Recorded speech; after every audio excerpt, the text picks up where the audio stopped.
emang bener ya kalau yang kita dengar bahwa emang ternyata Om Hari bukan orang Betawi. Iya. Jadi nah itu tuh penasaran. Padahal tapi mainnya lenong rumpi. Judulnya udah lenong. Itu. Jadi saya itu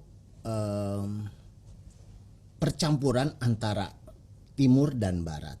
Timur dan barat, selatan. Yang satu yang timur dari Pulau Ambon. Oke.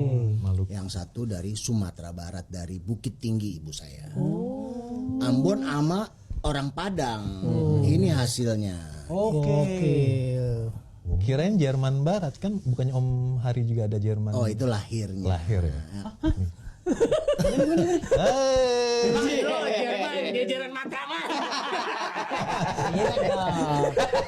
Kesenian lenong secara tidak sengaja juga sebenarnya. Tapi pas begitu semakin mengenal, ya semakin apa ya sebutnya, semakin cinta kali ya sama kesenian lenong, semakin digali lagi, dikenali dan digeluti gitu ya. Artinya juga main lenong dari tempat ke tempat dan sebagainya, sampai akhirnya ya saya udah nggak bisa lepas dari lenong lah. Ya kan kalau ingat ya image-nya. ya kan gitu udah lenong. Tapi saya sama sekali nggak menyesal. Jadi saya waktu itu jadi muridnya Mas Guru Soekarno. Gitu, saya muridnya Mas Guru Soekarno di Suara Mahardika waktu itu. Ada sebuah grup kesenian. Saat itu kita mesti bikin pementasan untuk ulang tahun Mas Guru. Oke. Gitu. Si teman-teman semua udah bilang, aduh bosennya nari mulu kita. Si guru yang ulang tahun juga udah ya lah udah jagonya dunia nari. Masa kita Udah gape ya. ya kan masa kita tarian lagi sih. Kita ngelenong. Kita ngelenong yuk kata gue. Hah, ngelenong. Semua tuh memandang dengan takjub gitu.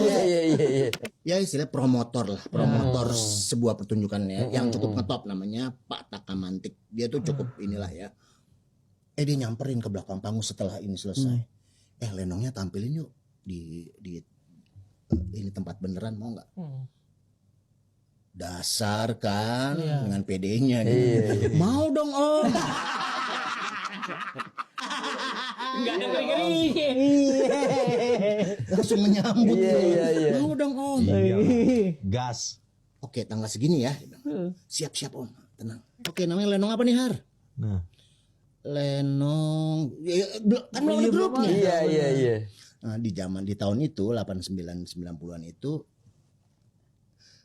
ini di situ yang namanya rumpi itu lagi in. Iya. Paling rumpi lo. Iya. Ngerumpi